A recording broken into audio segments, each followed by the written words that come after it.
నమస్తే న్యూస్ 24 తెలుగుకి స్వాగతం. వార్తల్లోని ముఖ్యాంశాలు ఇప్పుడు చూద్దాం. భద్రాద్రి కొత్తగూడెం జిల్లా భద్రాచలంలో ఫిబ్రవరి 25న బీజేపీ ఆధ్వర్యంలో జరిగే విజయ సంకల్ప యాత్రను జయప్రదం చేయాలని బీజేపీ జిల్లా అధ్యక్షులు కేవీ రంగా కిరణ్ పిలుపునిచ్చారు. మోదీ ప్రభుత్వం కేంద్రంలో 10 సంవత్సరాలు తమ పరిపాలన పూర్తి చేసుకుంటున్న తరుణంలో అనేక సంక్షేమ పథకాల ద్వారా తమ పాలన కొనసాగించి బడుగు బలహీన వర్గాల ప్రజలకు ప్రతిఫలాలు అందించిందని అన్నారు. ఢిల్లీ గడ్డపై మరోమారు నరేంద్ర మోదీని ప్రధానమంత్రిని చేసే దీక్షలో ప్రతి ఒక్కరూ తన బాధ్యతను నిర్వర్తించాలని కోరారు. ఆ శుభవార్తను మీ ద్వారా భద్రాద్రి కొత్తగూడెం జిల్లా ప్రజలకు తెలియజేసేటువంటి భాగంలో ఈ ప్రెస్ మీట్ కార్యక్రమాన్ని పాత్రికేయులతో సమావేశం ఏర్పాటు చేయడం జరిగింది.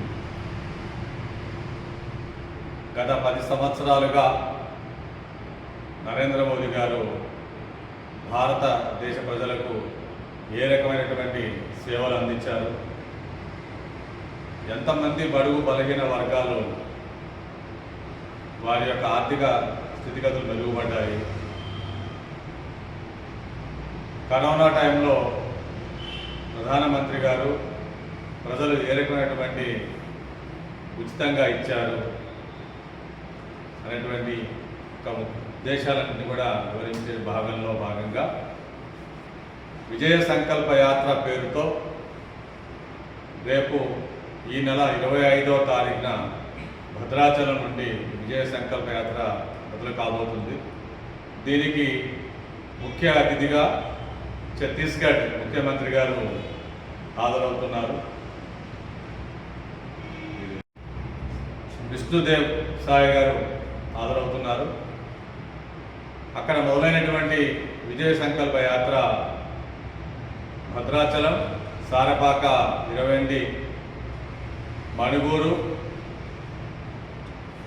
బంజర, పాల్వంచ, కొత్తగూడెంలో రాత్రి విడిది ఇక్కడే ఉంటుంది. 20వ తారీఖు నాడు ఉదయం 8 గంటలకు పాత్రికేయ మిత్రులతో వచ్చినటువంటి అతిథులతో ప్రెస్ మీట్ కార్యక్రమం. తదనంతరం సుజాత్ నగర్ మీదుగా చంద్రగొండ దగ్గర నుంచి Dammapeta, Aswaraopeta,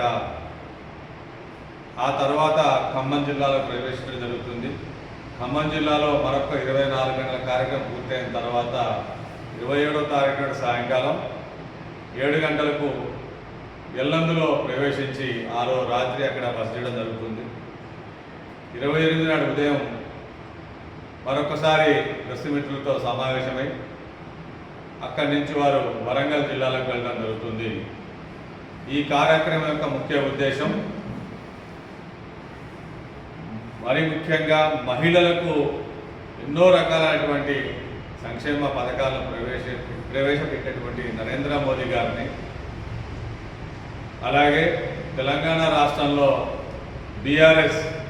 TRS party, Congress party నైతిక విలువలకు కట్టుబడకుండా వారు 2 పార్టీలు కలిసి భారతీయ జనతా పార్టీని విమర్శిస్తున్నటువంటి సందర్భంగా వారిని కూడా ఎండగట్టేటువంటి కార్యక్రమం.